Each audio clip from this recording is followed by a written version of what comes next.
सबको अस्सलाम वालेकुम। बहुत बहुत ईद मुबारक। क्या बात है, कैसे आप लोग? ईद कैसी गुजर रही है? आज ईद का मजा दोबारा करें क्या? एक ऐसा आर्टिस्ट, एक ऐसा फनकार आज हमारे साथ मौजूद है, अगर हम कहें वाकईतन लेजेंडरी, वाकईतन आइकॉनिक पर्सनालिटी, जिसने पाकिस्तान का नाम पूरी दुनिया में रोशन किया। इतने फैंस हैं इस शख्सियत के कि अनगिनत। जहां जिस मुल्क में, दुनिया के किसी कोने में जाएं, लोग इनसे मोहब्बत करते हैं।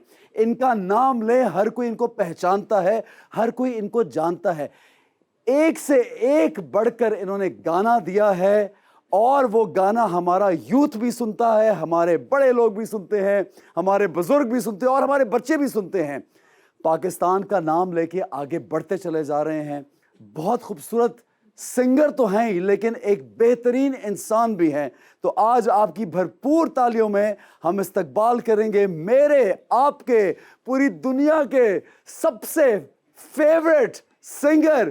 प्लीज वेलकम उस्ताद राहत फ़तेह अली खान साहब।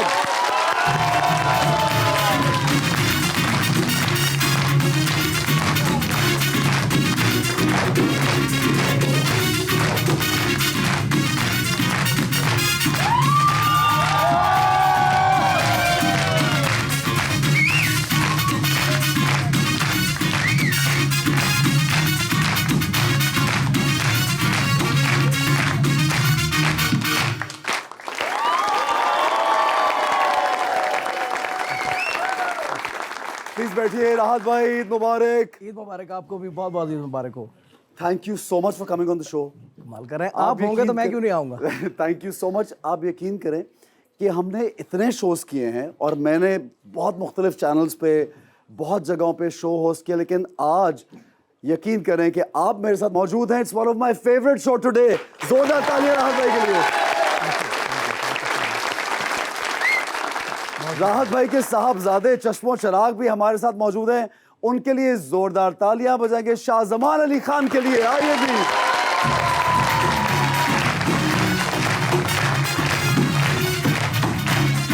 ईद मुबारक।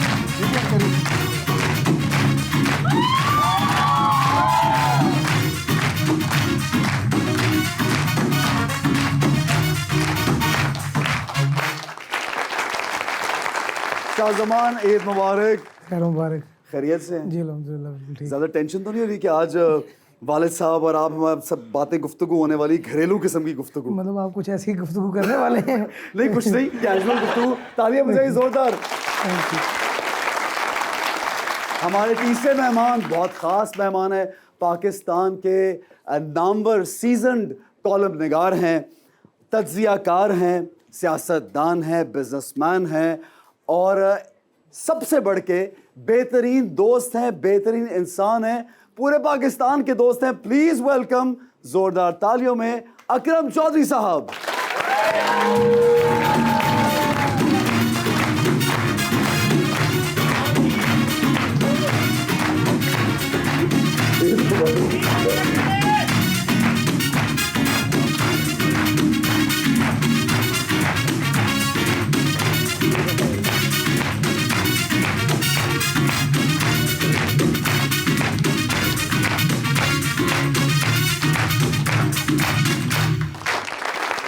Thank you very much once again Rahat भाई। शाहजमान चौधरी साहब, आपका भी बहुत शुक्रिया, आज आप हमारे शो में तशरीफ लाए। क्या बात है, और आज का शो मजीद स्पेशल हो गया आपके आने की वजह से। राहत भाई, पहले तो आप बताइए कि ईद कैसे गुजारते हैं? ईद यूजुअली तो हम लोग ईद पढ़ के तो उसके बाद फिर सोते ही हैं, क्योंकि गर्मियों की जो ईद होती है वो बिल्कुल बाहर नहीं निकला जाता। बाहर नहीं निकला जाता, बड़ा मुश्किल काम है। वो और ये वाली जो ईद है बड़ी ईद, इस पे कुर्बानी देनी होती है। उसके बाद खास जो दोस्त हैं उनको खास गोश्त पहुंचाना सही है, सही है। तो इसलिए ये एक जो फरीजा है वो अदा करते हैं। वो अदा करके फिर सोना ही होता है। सही है। और अब तो माशाल्लाह बेटा जो है आपका शाहजमान, वो सारे काम कर लेता होगा, जी हाँ। मतलब ये जानवर को चूज करना या कुछ ऐसा पर्सनल एक्सपीरियंस होता है शाहजमान, आप बताइए। जी एक दो बार गया हूँ ज़रूर। एक पहली बार तो मेरी वालदा को मतलब मेरी चॉइस नहीं पसंद आई। अच्छा। फिर अगली बार उन्होंने मुझे बता दोबारा के भेजा? फिर उन्होंने भेजा, उन्होंने जाकर मुझे जाकर फेस टाइम करो, फिर मैं लेके आया था उनकी मर्जी से। मतलब छोटे मोटे काम बिल्कुल कर सही है, लेते हैं। जरूरी है यार। Very nice. चौधरी साहब आप बताइए जनाब, ईद कैसे गुजारते हैं आप? ऐसे भाई ईद वाकई इसी प्रैक्टिस से सबके यहाँ गुजरती है, मगर हम थोड़ा सा इसे डिफरेंटली लेके चलते हैं। अच्छा। इत्तेफाक से मेरे घर के बिल्कुल सामने मस्जिद है, माशाल्लाह। तो नमाज के फ़ौरन बाद बूचर बाहर खड़ा होता है। ये बड़ी बात है कि आपको मिल जाता है फौरन के साथ। ऑलरेडी एंगेज होता है। एंगेज होता है, ठीक हाँ, है, वो सही है। और हमारे यहाँ जो मस्जिद है वहाँ जमात भी खासी अर्ली होती है, तो यानी हम प्रैक्टिकली 8 बजे बिल्कुल फ़ारग हो जाते हैं। कुर्बानी के तमाम अमूर जो हैं खासे जल्दी तय हो जाते हैं। बड़ी बात है, वरना वो कहते हैं ना कुर्बानी की जो ईद है उसका सबसे बड़ा स्टार और सबसे बड़ा सेलिब्रिटी कसाई होता है, क्योंकि वो मिल नहीं रहा था किसी हमें को। पर वो बड़ी जल्दी मिल जाता है। सही है, वेरी नाइस जी। रात भाई, ईद फैमिली के साथ मोस्टली पाकिस्तान में गुजरती है, आपके इतने टूर्स होते हैं पूरा साल, माशाल्लाह you are out of Pakistan, और क्या ऐसा सोचते हैं कि यार ईद आने वाली, अब हमें घर पे होना चाहिए, सब लोगों के साथ होना चाहिए? कुछ साल पहले ऐसा ज़रूर हुआ है कि जो ईद है वो हम दोनों की दोनों ईद जो हैं वो बाहर ही गुजर गई। बाहर गुजरी। तो फिर उसके बाद थोड़ा हमने उसको प्लान आउट किया कि यार ये वाला जो है, यानी छोटी ईद, उसके बाद बड़ी ईद, उसके बाद फ़ौरन मुहर्रम आ जाता है, सफ़र आ जाता है। तो इस वाले टाइम में हमें जो 2-4 महीने नहीं करना। अच्छा, जाहिर है मुहर्रम में तो बिल्कुल नहीं होते, और फिर ईद का खास ये सफ़र एज वेल, सफर भी नहीं होता। ठीक है, बहुत ज़बरदस्त जी। शाहजमान ये बताइए कि आप कब से ट्रैवल करना शुरू किए अपने वाले साहब के साथ? आई थिंक 3 इयर्स, अभी 2-3 इयर्स हुए हैं ठीक अभी। है, अब साथ साथ होते हैं अभी माशाल्लाह। प्रॉपर्ली साथ शुरू किए को, तो अभी यही हुआ है। ठीक है, तो वो बचपन की ईद कभी ऐसे हुई है कि बड़ा याद किया है, नहीं है टूर पे गए हैं और फिर फ़ोन पे फ़ोन किया और इस तरह से बचपन गुजरा? की ईद में बस सिर्फ यही याद होता था कि वो जानवर आएंगे, वो कटेंगे और हमने देख के मतलब खुश होना है। वो खुश होना है बस वो ये वहाँ तक ही है। उसके बाद फिर थोड़ा सीन चेंज होता गया, तो बस अभी ये ऐसे ही नॉर्मली है। ऐसे में मैं आपको एक और तारुफ कराना चाहता हूँ। मेरे छोटे भाई वजाहत अली खान भी यहाँ मौजूद हैं।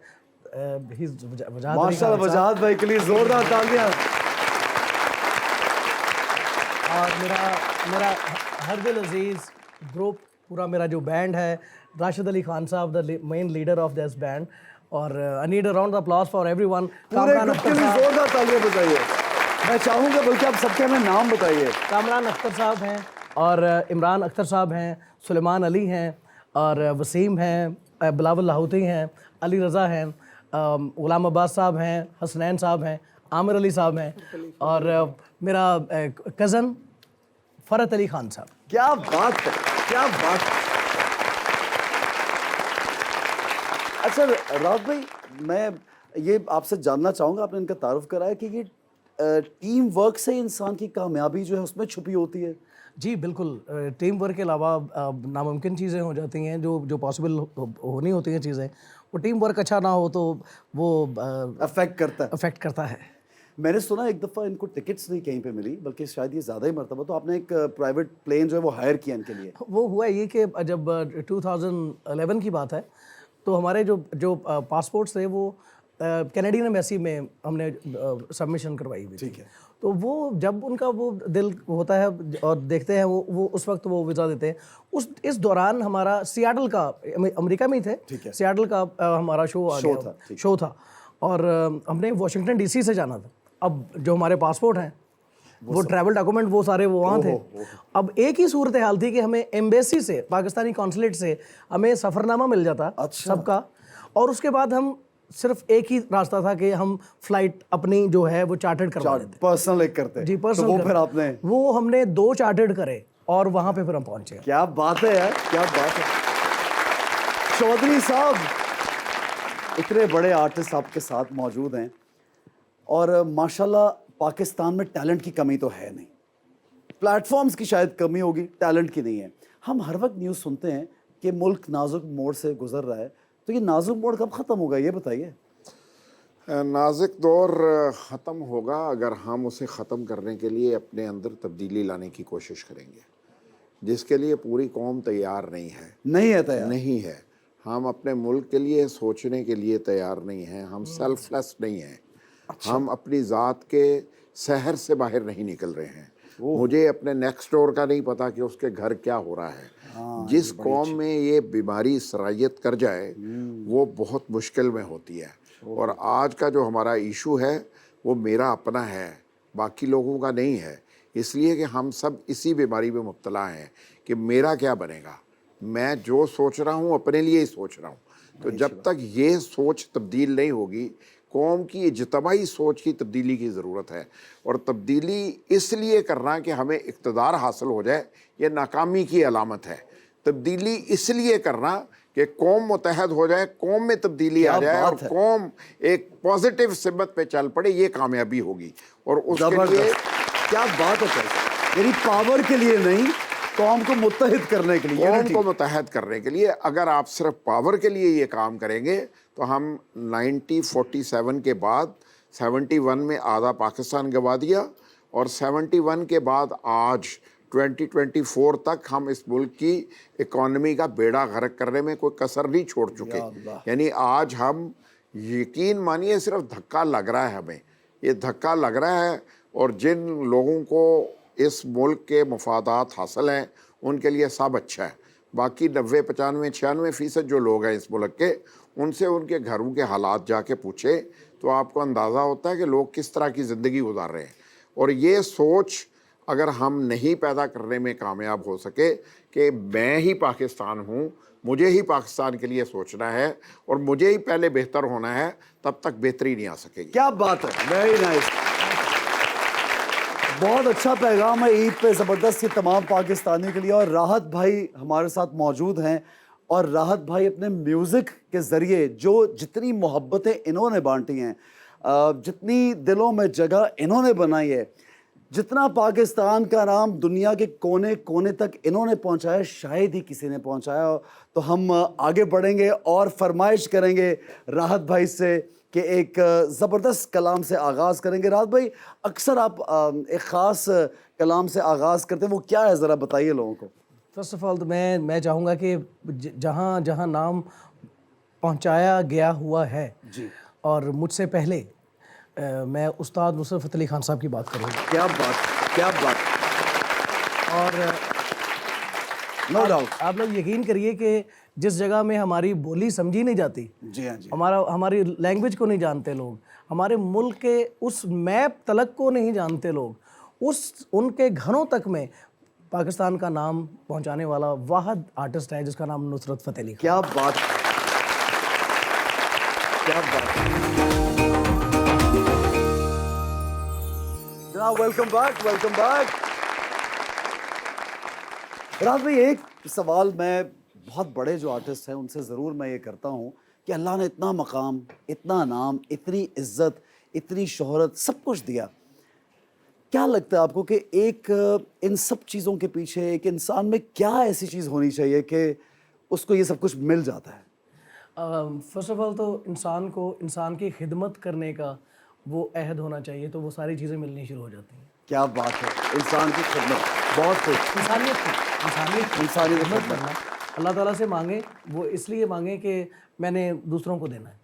क्या बात है। एक चीज़ जो मैं आपसे मिलता हूँ या आबदा परवीन साहिबा से या और हमारे पाकिस्तान में बहुत टैलेंटेड बड़े बड़े नाम हैं, मैंने उनको इतना, आप सब लोगों को इतना आजिज़ देखा, इतना एक्सट्रीमली आजिज़, इतना हम्बल कि आप चाहे हम लोग एक निजी महफिल में मुलाकात हो, टेलीविज़न के सेट पे मुलाकात हो, कहीं लाइक फ़्लाइट पे मुलाकात हो जाए, but you are so humble. तो दिस इज़, आप जब देखते ना कि यार ये कितना बड़ा इंसान, इतना हम्बल है, तो बड़ा दिल को जाके ये बात। चौधरी साहब, क्या कहेंगे आप इसके बारे में कि एक आर्टिस्ट का हम्बल होना कितना ज़रूरी है? जिस दरख्त को जितना फल लगता है ना जी, वो उतना झुक जाता है। क्या तो बात, अगर वो नहीं झुकेगा तो वो टूट जाएगा। ओहो, तो ये अल्लाह का अपना क्या नाम। गहरी बात है। इसलिए मेरा ये ख्याल है कि अल्लाह जिसको बड़ा बनाता है उसके अंदर ये जज्बा भी पैदा करता है। और मैं दुनिया में जो लोग फ़न की दौलत से या माली दौलत से नवाजे जाते हैं, मेरी राय ये है कि अल्लाह उन्हें ह्यूमन बैंक्स में कन्वर्ट करता है। क्या बात और वो उन्हें सिर्फ इसलिए देता है कि वो इंसानियत और इंसानों तक उस काम को मुकम्मल करें जो अल्लाह ने उनके ज़रिए ज़िम्मे लगाया है। बहुत हो गया, वेरी नाइस। अच्छा राहत भाई, आपने तो 6 साल की उम्र में माशाल्लाह, बल्कि शायद उससे पहले 6 साल से पहले बचपन से ही सुनना भी शुरू कर दिया और गाना भी शुरू कर दिया। आपको क्या लगता है कि पहला जो ब्रेक था आपका, यानी आपको ये लगा कि यार अब मुझे मौका मिला है और इस चीज़ से मुझे अचानक से एक अपलिफ्ट मिला, वो क्या था? 6 साल से तो बाकायदा मेरी तालीम का खान साहब जी ने, उस्ताद नुसरत अली खान साहब ने आगाज़ किया। देखा कि ये गा सकता है आवाज़, ये मतलब जिसको मैं ट्रेन कर रहा हूँ वो उसी तरह से सही रिसाइट, यानी उनको आप में फेथ था, वो उन्होंने बनाया पैदा बिल्कुल करा। बिल्कुल। तो मतलब अप्रिशिएट करके नहीं कर लोगे अच्छा। गाओ गाओ गाओ गाओ, अप्रिशिएट तो वो गाने का जज्बा पैदा हुआ। वो ये हुआ कि जब वो सब लोग अपना अपना काम करते थे, लोग वाह वाह करते थे, क्लैप्स करते थे। सही। तो मेरा दिल भी ये था कि मैं गाऊं तो मैं क्लैप, मेरे लिए भी क्लैप हो। अच्छा माशाल्लाह। तो इस जज्बे ने ना मुझे इस फील्ड में डाला, आपको लाइक डिटर्मिनेशन अपलिफ्ट किया। Very nice. अच्छा, वो एक पर्सनल बेसिस पे खान साहब के साथ, नुसरत फ़तेह अली खान साहब के साथ गानों में लाइक ऑडियंस में तो देखा हमने आपको बैठ के आलाप लगाना, उनके साथ गाना, उनके साथ बैठना। पर्सनल बेसिस पे आपको क्या ट्रेन किया करते थे? जी बिल्कुल, ऑफ कोर्स, क्योंकि जो ये क्लासिकी मौसीकी है इसकी सिखलाई तो सारी ज़िंदगी जारी रहती है। सही। वो मुकम्मल नहीं होता है। गवैया गायक जो है वो मुकम्मल नहीं होता, वो उसकी सिखलाई जारी रहती है। उसको कभी अपने बेटे से भी मिल सकता है, कभी उसको अपने भाई से भी कोई चीज़ मिल सकती है, कभी उसको अपने कुलीग से भी कोई चीज़ ऐसी मिल सकती है जो उसके लिए नई है। तो जो तलाश करने वाला, जो तलाशी इंसान होता है ना, उसको मिलता रहता है। हाँ, जो तलाशी नहीं है उसको कुछ नहीं मिलेगा। क्या खूब बात की है, क्या बात है। और हर वक्त ये जुस्तजू कभी खत्म नहीं होनी चाहिए, ये जुस्तजू लगी रहनी चाहिए। कोई ऐसा वाकया खान साहब के साथ जो कहीं पे जरा डांट पड़ गई हो या आपको जरा डर पड़ गया कि यार ये क्या, कोई ऐसा वाकया? मुझे तो बड़ी बहुत बड़ी डांटें पड़ती रही हैं। तो सारी बात है कि जो गलती नहीं करेगा उसको पता कैसे लगेगा कि गलती क्या होती है, ठीक कैसे करना है। ठीक कैसे करना है जी। तो गलती, मैं समझता हूँ कि गलती हो जाना एक जुमरा है इंसान होने के नाते से। It's a blessing in disguise also. आप इंसान सीखता भी है और इंसान तो गलती करता है, ये तो हो ही नहीं सकता कोई इंसान गलती ना करे। इंसान है तो गलती होगी, वो तो हो जाती है बिल्कुल। क्योंकि हमारी तो जो हमारा एक बना है, जहाँ से हम इंसान बने हैं, वो माफ़ी तो आपको पता नहीं कि कब हुई। बिल्कुल, हम सब सही बात। तो कोई ऐसा वाकया खान साहब के साथ हमें याद आपको आता है कि जो बड़ा मेमोरी में रह गया आपके बचपन की? मुझे इश्क की हद तक गाने से लगाव है। सही। तो मेरे लिए तो वो चीज़ डांट वो काफ़ी होती थी कि जब कोई ऐसी चीज़ हो जानी कि उनके मयार के मुताबिक नहीं है। सही। जो मैंने ऐसी गलती की, गलत आवाज़ लगा दिए हैं जो कि नाकाबिले बर्दाश्त हैं। अच्छा। वो नहीं माफ़ी उसकी हो सकती। अच्छा। तो फिर उन्होंने ये इतना कहते थे, यार छोड़ दो तुम गाना, ये तुम नहीं गा सकते। अच्छा। तो हमारे लिए सिर्फ ये होता था कि आज मौत हो गई है। ये बोल दिया तो ये बहुत बड़ी बात, ये कॉफन पैक हो गया है। अच्छा, तो शाहज़बान के साथ क्या होता है? शाहज़बान जरा बताइए यार कि कितनी डांट पड़ती है, कम ज्यादा, क्या सिलसिला है? मेरे साथ तो ये सीन है कि ही इज टू फॉरगिविंग, कि वो अबू मुझे ना माफ लीनिएंट है, बहुत फॉरगिविंग। लेकिन जब वो सही वाली गलती हो जाती है ना, तो फिर वो ना उनकी खामोशी से मुझे पता लग जाता है मुझे चले जाना चाहिए। सिर्फ आंखों से देख के पता लगता है, दूर हो जाते हैं। फिर थोड़ी देर बाद वो खुद ही वो अपने आप को कूल कर लेते होते हैं। देखिए शाहज़बान, आपको एक और चीज़ भी बताऊं, अगर आप चले जाओगे तो मुझसे पूछोगे कैसे, कि क्या गलती हुई, कि हुआ क्या है, ये हुआ क्या है, तो उस चीज़ को जाने से पहले वो मामला को सही करके जाना चाहिए। वो उसी वक्त खत्म करने चाहिए मामला।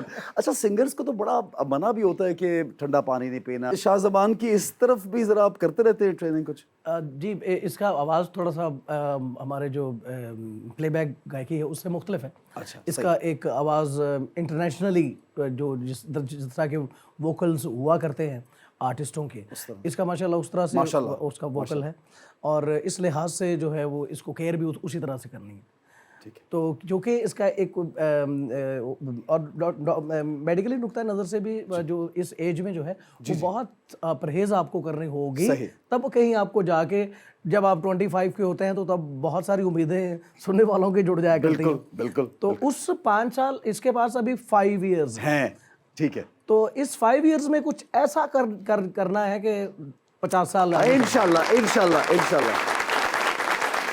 प्लीज वेलकम मुरली चौहान।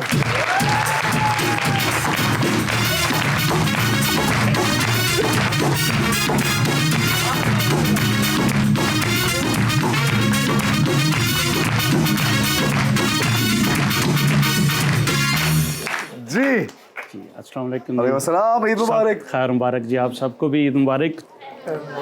ईद के हवाले से ही नज़्म देखी है, पंजाबी में है। यार कसाईया ईद दिहाड़े तू ना शक्ल विखाई, यार कसाईया ईद दिहाड़े तू ना शक्ल विखाई, तैनू आवे किसे दी आई। यार कसाईया ईद दिहाड़े तू ना शक्ल विखाई, तैनू आवे किसे दी आई। आउना सी तू सुबह सवेरे हुन वजे ने 2:30, तैनू आवे किसे दी आई। पैरी झांझर मत्थे मेहंदी रंग बरंगे गाने, नाले बन्ने गैस भगाने। पैरी झांझर मत्थे मेहंदी रंग बरंगे गाने, नाले बन्ने गैस भगाने। किड्डे चावां नाल सी परसों टोका छुरी लवाई, ओ तैनू आवे किसे दी आई। 1.5 ਲੱਖ ਦਾ ਬੱਕਰਾ ਲੈ ਕੇ ਰਹਿ ਗਏ ਭੁੱਖੇ ਭਾਣੇ, ਮੇਰੇ ਰੋਂਦੇ ਰਹੇ ਨਿਆਣੇ। ਮਿਲਿਆ ਬੰਦ ਮੋਬਾਈਲ ਮੈਂ ਤੈਨੂੰ ਜਦ ਵੀ ਕਾਲ ਮਲਾਈ, ਤੈਨੂੰ ਆਵੇ ਕਿਸੇ ਦੀ ਆਈ। ਸਾਨੂੰ ਲਾਰਾ ਲਾ ਕੇ ਭਾਈਆ ਜਿੱਥੇ ਵੀ ਤੂੰ ਜਾਵੇਂ, ਸ਼ਾਲਾ ਜਿਹੜਾ ਜਾਨਵਰ ਢਾਵੇਂ, ਮਾਰੇ ਤੇਰੇ ਢਿੱਡ 'ਚ ਢੁੱਡ ਤੇ ਲੱਭਦਾ ਫਿਰੇ ਦਵਾਈ, ਤੈਨੂੰ ਆਵੇ ਕਿਸੇ ਦੀ ਆਈ।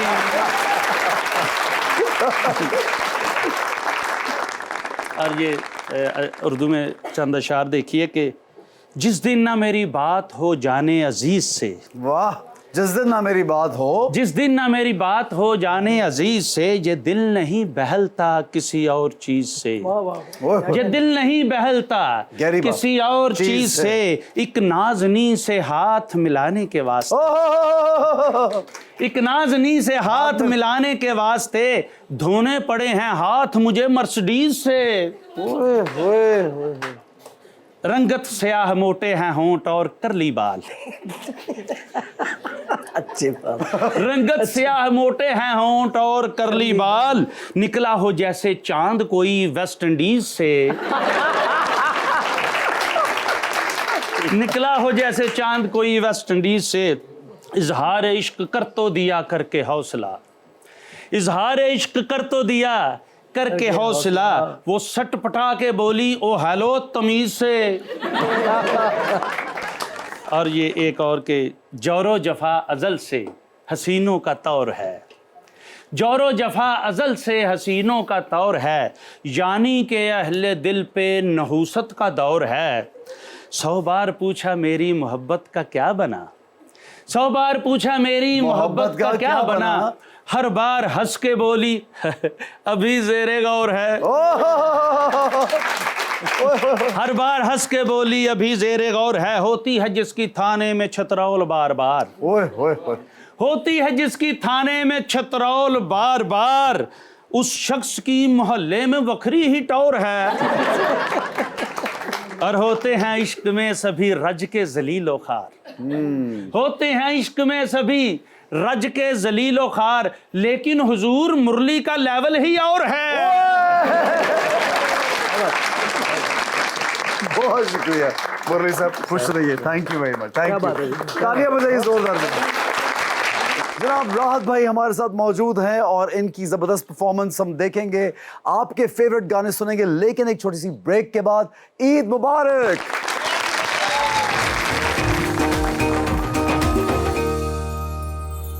जनाब वेलकम बैक, वेलकम बैक। क्या फेवरेट फूड है जो सामने आता तो फिर रुका नहीं जाता यार? देखिए वो उसमें गोश्त लाजमी होना चाहिए। करेले गोश्त, प्याज गोश्त, धनिया गोश्त, ओके, तो आलू गोश्त आलू जरूरी है। ठीक है, ओके भाई। शाहजबान, क्या घर में ज़्यादा फेवरेट बनता है, जो फरमाइश होती है कि भाई आज खाना हम ये खा रहे हैं? बस ज़्यादातर गोश्त की चीज़ें, जिस तरह वो कह रहे हैं ना, वो बस थोड़ा मिक्स होता रहता है। करेले गोश्त थोड़े ज़्यादा पसंद आते हैं, पालक गोश्त पसंद आ जाते हैं, इस तरह की चीज़ें। और बिरयानी जो है वो भी जब डैडी के लिए बनेगी तो वो भी मटन के अंदर बनेगी। अच्छा, हाँ, वो बस थोड़ा सीन है। वेरी नाइस, वेरी नाइस, क्या बात है। अच्छा, माशाल्लाह दुनिया के सिंगर्स आपको सुनते हैं, तमाम लोग पसंद करते हैं, पाकिस्तान में, हिंदुस्तान में, इंटरनेशनली हर जगह बहुत कदर करते हैं, बहुत मोहब्बत करने वाले लोग हैं आपको। कौन सी, खान साहब के अलावा, नुसरत फ़तेह अली खान साहब के अलावा कोई ऐसे सिंगर जो प्लेबैक सिंगर हैं जो आपको बड़े पसंद है, उनको आपने बहुत सुना है? मैं अपने वालिद साहब का नाम लेना चाहूँगा। जैसी गायकी उन्होंने उस्ताद नुसरत फ़तेह अली खान साहब के बाद गाई है, अगर मैं फर्स्ट नुसरत फ़तेह अली खान साहब को दूंगा तो मैं सेकंड जो है वो मैं अपने वालिद साहब को दूंगा, उस्ताद फ़र्रुख फ़तेह अली खान। फ़र्रुख साहब, बिल्कुल फ़र्रुख फ़तेह अली खान साहब। और क्या बात है, क्या बात है, क्या खूबसूरत गायकी का अंदाज़ मैंने नहीं देखा।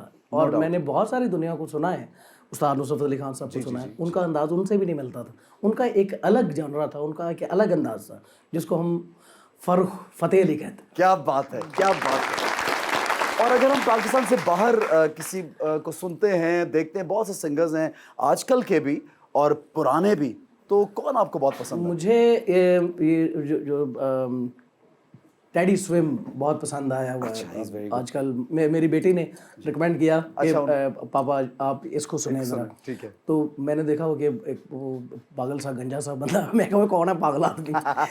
नहीं, आप ऐसा ना करिए, आप इसको जरा आराम से सुनिए, वो फिर आपको पता लगेगा। और वाकई वो बहुत अच्छा गाता है।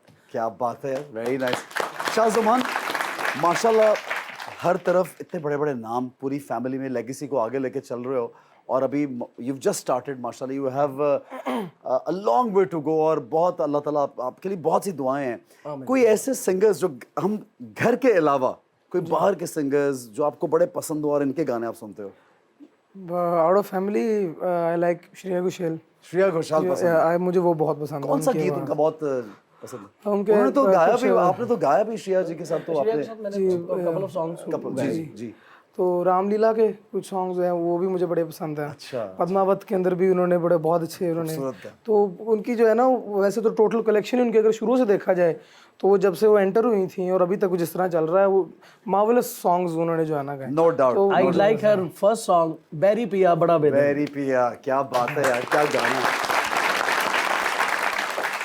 राव भाई, हमेशा जब आपने बचपन से शुरू किया ये काम, तो कोई ऐसी फीमेल सिंगर जिसके साथ डुएट करने का हमेशा आपने सोचा कि मैं इनके साथ अगर डुएट हो तो बड़ा अच्छा लगे? नहीं, ऐसा मेरा प्लेबैक का इरादा बिल्कुल नहीं था। बिल्कुल नहीं था जी। ये अभी जो गाना मैं अभी आपको सुना के चुका हूँ, लागी तुमसे मन के लेकर, ये मेरी उस्ताद नुसरत फ़तेह अली खान साहब की डेथ के बाद जो मैंने और मेरे वालिद साहब ने हमने एक एल्बम का सोचा था। जी जी। तो हमने वो एल्बम के उन गानों में ये गाना था, हमने उसका एल्बम का नाम ही सोचा हुआ था लगन। ठीक है। तो ये जो है ये कोइंसिडेंट है कोई कि मैं प्लेबैक गायकी में मुझे शुमार किया जाने लग गया। अदरवाइज क्योंकि आपने इंडिया में इतने बड़े बड़े फिल्मों के लिए, इतने बड़े बड़े एक्टर्स के लिए, फिर पाकिस्तान के बहुत से OSTs और फिल्म्स के लिए, मैं आपको एक बात, शहजाद रफ़ीक साहब की एक पंजाबी फिल्म थी काफ़ी साल पुरानी, तो जब मैंने उसका म्यूज़िक मैंने कुछ नहीं सुना था उसमें, ना स्टोरी सुनी चौधरी साहब, ना मैंने कुछ और सुना, उन्होंने मुझे आके पहले ना गाने सुनाए, तो उस्ताद जी की आवाज़ थी, तो मैं उठ के खड़ा हो गया, मैंने कहा ये मेरे ऊपर होगा गाना? तो उन्होंने कहा हाँ बेटा, जड़ी आप जुदाइयां चार गाने हैं वहाँ पे। तो मैंने कहा आगे मुझे कुछ नहीं सुनना, मेरे पास गाने पिक्चराइज करें, क्योंकि हर हीरो की ख्वाहिश होती है कि आपकी आवाज़ में गाना जो है उन पे पिक्चराइज हो। एहसन भाई, आपने जिस तरह से मेहनत की मैं जानता हूँ, मैं बचपन से एहसन भाई को देखता आप भी हुआ, देख रहे हैं बचपन से? मैं देखता आ रहा हूँ। क्या बात है। तो ये मैं बताऊँ, ये भी एहसन भाई भी जो बैठे हैं मेरे सामने, ये उस्ताद नुसरत फ़तेह अली खान साहब की ब्लेसिंग है, हम दोनों को उनकी ब्लेसिंग है। बिल्कुल है, उनकी दुआ बिल्कुल सही है, बिल्कुल से उनकी दुआ है, बिल्कुल सही। और माशाल्लाह, वेरी नाइस। अच्छा जनाब चौधरी साहब, आप अपने कॉलम्स के एंड में हमेशा एक शायरी, बड़ी कोई ज़बरदस्त नज़्म होती है, कोई गज़ल होती है, इस मौके पे कुछ कहना चाहेंगे आप? मैं एक बात कहना चाह रहा था। आपने भी बात की कि दुआ जो है ना जी, वो कैसे शुरू होती है। आप नुसरत फ़तेह अली ख़ान की ज़िंदगी को अगर थोड़ा सा ले रहे हैं, तो आज मिनी वर्ल्ड कप हो रहा है, तो आप 92 के वर्ल्ड कप का तसव्वुर करें कि टीम की मोटिवेशन के लिए उनका क्या रोल था। अच्छा, पाकिस्तान में उनके दो ऐसे रोल हैं जो मैं समझता हूँ कि कभी नहीं भुलाए जा सकते। पहला तो जो मोटिवेशनल सिंगर के तौर पे उन्हें इंट्रोड्यूस किया गया, वो एक बहुत बड़ी क्रेडिबिलिटी है उनके ज़िम्मे कि लोग उनसे इंस्पायरेशन लेते थे और वो इंस्पायरेशन आपको कामयाबी की तरफ लेके जाती थी, और ये बहुत कम लोगों को नसीब होती है। उनके साथ मैं दिलदार हुसैन भट्टी को भी ज़रूर याद करूँगा, उनका बहुत कंट्रीब्यूशन है। इसके अलावा जो मैं समझता हूँ इन लोगों को जो दुआएं लग रही हैं ना, वो नुसरत फ़तेह अली ख़ान ने जो चैरिटी के लिए काम किया है, जो म्यूज़िक के बुनियाद पर पैसा इकट्ठा हुआ है, लोगों को आज इतनी ऑर्गेनाइजेशंस में उस चैरिटी के ज़रिए इस्तिफ़ादा हासिल हो रहा है, बिल्कुल, तो वो इनके लिए दुआ उनके सीनों से हमेशा जारी रहेगी। और ये दुआ वो है जो इनके लिए कामयाबी की नवीज़ बन गई है। और मेरी ये इनसे भी हम्बल सबमिशन है कि इन दुआओं को संभाल के रखें, उन दवाओं की कदर करें, और इंसानियत की खिदमत जो है ना, वो आप अपने फ़न के ज़रिए करते हैं, अपने जज्बे के ज़रिए करते हैं, लेकिन ये जो खिदमत नुसरत फ़तेह अली ख़ान ने शुरू की, इन तक कन्वर्जन हुई, इन्हें उसको हमेशा जारी रखना चाहिए। और ये जो चैरिटी के इस तरह के इवेंट्स, या दुनिया में आज पाकिस्तान के जो लोग चैरिटी में नंबर 1 है ना, जी, उसमें इन लोगों का बहुत कंट्रीब्यूशन है। इन्होंने लोगों को मोटिवेशन पैदा करने के लिए, अपने तक लाने के लिए, लोगों को यूनाइट करने में, पाकिस्तान के लोगों को ऑर्गेनाइज चैरिटी के लिए पुश किया है, और ये एक बहुत बड़ी कामयाबी है। सही। और मेरा ख्याल है कि आज हम इसी पे अगर गौर कर लें तो यही सबसे बड़ी नज़म है, क्या वो मिल के पाकिस्तानियों की खिदमत करें और मिल के पाकिस्तानियों के हालात बदलने पे काम करें। और अगर हम सब इस पे सोचना शुरू कर दें तो आप यकीन माने यही हमारा पाकिस्तान है। बहुत खूबसूरत, बहुत ही क्या बात है। चौधरी साहब, आप मुझे ये बताएं कि आप आगे हमारा जो सियासी फ्यूचर है, ज़रा उसकी आज प्रेडिक्शन तो करें, ईद पे लोगों को हम बताएं कि क्या होने जा रहा है आगे। प्रेडिक्शन जो है ना, करने की ज़रूरत नहीं है, घर के भाग दरवाजे से नज़र आते हैं। अच्छा, तो हमें खुद सोचना है कि हम किस तरफ भाग रहे हैं। क्या हम भाग रहे हैं तबाही और बर्बादी की तरफ, या अपनी बेहतरी का रास्ता सोच रहे हैं? लेकिन चौधरी साहब, कभी जो अवाम है वो बहुत कुछ चाहती है और वो होता नहीं है। अवाम चाहती है, करती कुछ नहीं। आपको लगता है? आपको लगता नहीं है ऐसा? अच्छा, अगर वो चाहती हो तो उसके लिए विल जब होती है ना जी, तो फिर आप वो काम करते हैं। यहाँ पे विल रही नहीं है, यहाँ पे लोग, अब पता नहीं, बड़ी बदकिस्मती है हमारी। ऑनेस्टली हम बिल्कुल ही चीज़ों से अपने आप को सिर्फ अपनी ज़ात और दौलत के पीछे बिल्कुल अंधे पागलों की तरह भागे जा रहे हैं कि शायद यही सब कुछ है। तो जब आपकी सोच इतनी लिमिटेड हो जाती है, महदूद हो जाती है, तो फिर तबाही और बर्बादी के अलावा कोई सफ़र आपको क्या लगता है अवाम को ऐसा क्या करना चाहिए जिससे? देखें, अवाम को क्या करना चाहिए, सबसे पहले तो देखें ना आप, मैं लोगों को कहता हूँ, मैं प्रीच भी करता हूँ, यानी कि अगर मैं अपने लेफ़्ट, राइट, फ्रंट और बैक के 4 लोगों को देखना शुरू कर दूं कि इनकी हालत कैसी है, तो मैं ज़्यादा जिम्मेदारी ना लूँ, इन 4 की बेहतरी के लिए काम करूँ, अपने करीबी लोगों की। सही। आप सिर्फ अपनी सराउंडिंग देखें, उन 4 लोगों को, 4 घरों को, 4 अफराद की बेहतरी को देखें, उनका कोई इशू है, कोई मसला है, कोई मुश्किल है, उनके साथ खड़े हों, तो वो अपने आगे अपने 4 को देखना शुरू कर देंगे, हम अपने मसाइल को हल करने लगेंगे।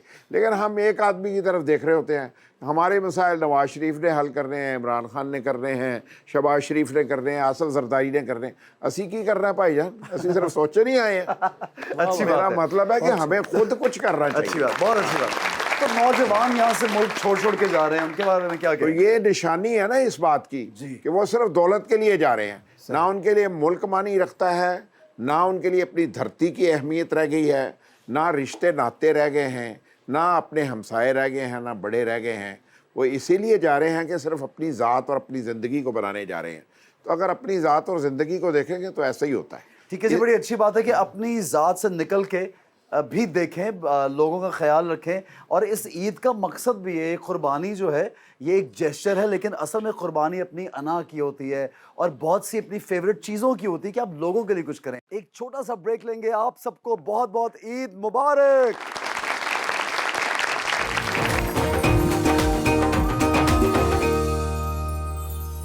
Welcome back. अच्छा जनाब, हमारी ऑडियंस बड़ी बेचैन है, वो आपसे कुछ सवालात करना चाहती है, तो ऑडियंस की जाने बढ़ेंगे। माइक दीजिए। अस्सलाम वालेकुम राज सर। वालेकुम अस्सलाम।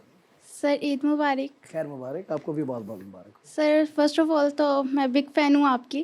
Thank you so much. आपके इतने ज़्यादा सॉन्ग्स हैं, तो कोई ऐसा सॉन्ग जो सुनकर आपको लगा हो कि काश मैं ये ना गाता। अच्छा सवाल है। ये नहीं पूछा कि कौन सा फेवरेट, काश के मैं ये ना गाता।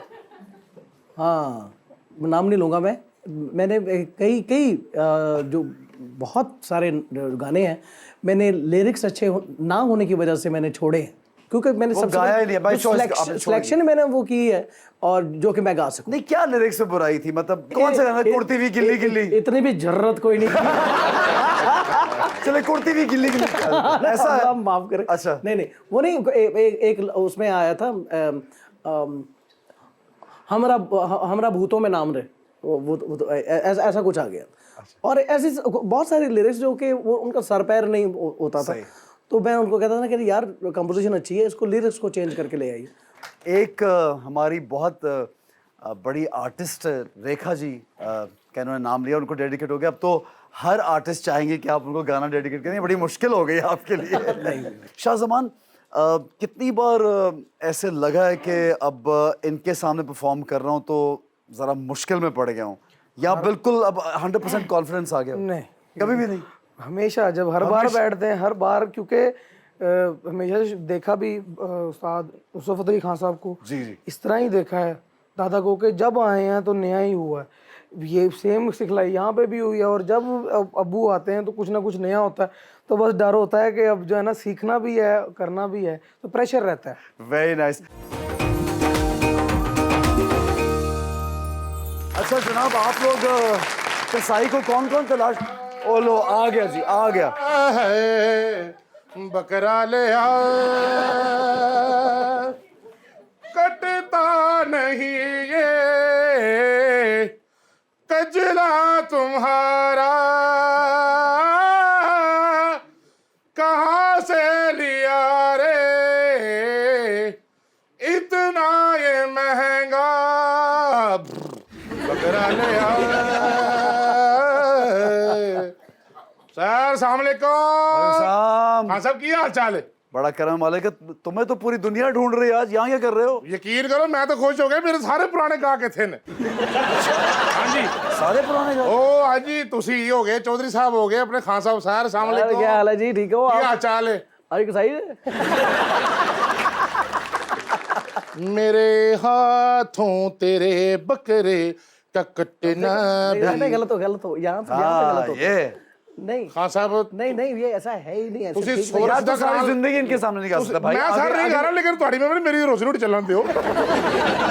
अगली बात करो यार। ਤੁਹਾਡੇ ਤੇ ਚੱਲ ਰਹੀ, मेरी रोक जानी जे। अरे जानवर ये जो है, चांपें भी जरूरी थी, कलेजा भी जरूरी था कि बोटी कर देता मैं टोके से, मगर फिर याद आया इसका कीमा भी जरूरी था। लो जी, मैनू पता लगा, लव मैं आ गया। कसाई तो तुहानू पता फिर आवे ना हो नहीं सकता। खान साहब, यहाँ तो कोई कुर्बानी नहीं हो रही, यहाँ पे क्या करना तो है? फिर इन्ने बड़े कसाई क्यों बुलाए जी? खान साहब, तुसी फटाफट बकरा लैगा, मेरे को टाइम नहीं है। यकीन करो मैं बहुत ही बिजी कसाई है जे। साढ़े को तो बकरे ही बकरे, टाइम साढ़े को भी नहीं है।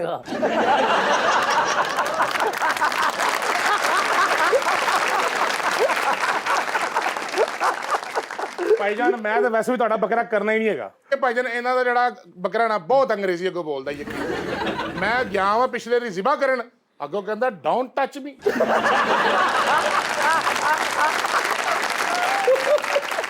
ਕਹਿੰਦਾ keep our distance otherwise I will toady you. ਮੈਂ ਜ਼ਿੰਦਗੀ ਵਿੱਚ ਪਹਿਲਾ ਬੱਕਰਾ ਵੇਖਿਆ ਜਿਹੜਾ ਯੂਕੇ ਦੀ ਨੈਸ਼ਨੈਲਿਟੀ ਦਾ। हाँ साहब, तुसी ले आओ बकरा। यकीन करो मैं ते जद्दी पुश्ती खान साहब हैगा जे। मैं आप बाहर चले, मैंने बकरे को तेल लगाया है। बाहर जाके आपको बकरा देंगे। ਮੈਂ ਬੱਕਰੇ ਦੀਆਂ ਲੱਤਾਂ ਘੁੱਟ ਰਹੀਆਂ ਨੇ ਭੈਣ ਮੈਂ ਸਿਵਾ ਕਰਨਾ ਹੈਗਾ ਬਸ ਮੇਰੀਆਂ ਚੰਦ ਸ਼ਰਤਾਂ ਨੇ ਅਸੀਂ क्या करवाना ही नहीं तो शर्तां की करना ਨਹੀਂ ਬੜੀਆਂ ਆਸਾਨ ਜੀ ਸ਼ਰਤਾਂ ਨੇ ਮੈਂ ਬੜਾ ਅਸੂਲ ਪਸੰਦ ਕਿਸਮ ਦਾ ਕਸਾਈ ਜੇ ਹਾਂਜੀ ਪਹਿਲੀ ਸ਼ਰਤ ਮੇਰੀ ਇਹ ਹੈਗੀ ਹੈ ਕਿ ਰੱਸੀ ਤੁਹਾਡੀ ਆਪਣੀ ਹੋਏਗੀ तो ये जो तूने पहनी हुई है क्या आ जड़ी ए की है ਇਹ ਭਾਈਜਾਨ ਬੱਕਰੇ ਦਾ ਮਾਲਕ ਬਣਨਾ ਨਾ ਨਾ ਇਹਨਾਂ ਦਾ ਬੱਕਰੇ ਦਾ ਮਾਲਕ ਬੰਨੀ ਦਾ बकरे का मालिक क्यों ਹਾਂਜੀ ਕਿਉਂਕਿ ਮੈਨੂੰ ਕਹਿੰਦਾ 5-6 ਵਾਰੀ ਬੱਕਰਾ ਗਲਤ ਜ਼ਿਬਾ ਆ ਤਾਂ ਮੈਨੂੰ ਵੀ ਫੜ ਕੇ ਕੁੱਟਦੇ ਨੇ ਤੇ ਮੈਂ ਜ਼ਿਬਾ ਕਰਨ ਤੋਂ ਮੇਰੇ ਨਾਲ ਮਾਲਕ ਦੀ ਲੱਤ ਬੰਨਣਾ ਹਾਂਜੀ ਭਾਈਜਾਨ ਯਕੀਨ ਕਰੋ ਬੜੀ ਕੁੱਟ ਪੈਂਦੀ ਹਾਂਜੀ ਉਸ ਤੋਂ ਬਾਅਦ ਨਾ ਖਲ ਵੀ ਆਪ ਲਾਣਗੇ तेरा काम की रह गया यार ਮੈਂ ਬੈ ਕੇ ਉਹ ਕਲੀਜੀ ਨਹੀਂ ਖਾਣੀ ਬਾਅਦ ਚ ਨਹੀਂ ਉਹ ਅਸਲ 'ਚ ਨਾ ਪਿਛਲੀ ਵਾਰੀ ਮੈਂ ਇੱਕ ਬੱਕਰੇ ਦੀ ਖਲ ਲਾਈ ਨਾ ਤਾਂ ਉਹਨੇ ਬਹੁਤ नहीं ਚੀਕਾਂ मैं नहीं ਮਾਰੀਆਂ करता तुसी बैठो मैं कसाई बुलाया ਤੁਹਾਨੂੰ ਹੀ ਕਰ ਦੇ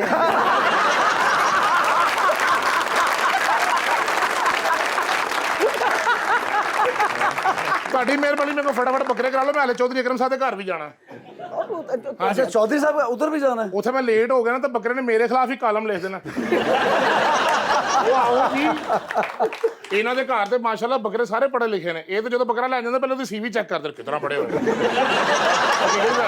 ਉਹ ਪਿਛਲੇ ਸਾਲ ਮੈਂ ਬੱਕਰਾ ਕਰਨ ਗਿਆ ਤੇ ਮੈਨੂੰ ਮਨਾ ਕਰਤਾ ਮੇਰੀ ਦਿਹਾੜੀ ਮਾਰ ਗਈ ਉਹ ਬੱਕਰਾ ਕੋਈ ਵਾਵਾ ਪੜ੍ਹਿਆ ਲਿਖਿਆ ਸੀ ਫਿਰ ਉਹਦੇ ਕੋਲ ਈ ਸ਼ੋ ਕਰਾਉਣ ਲੱਗ ਗਏ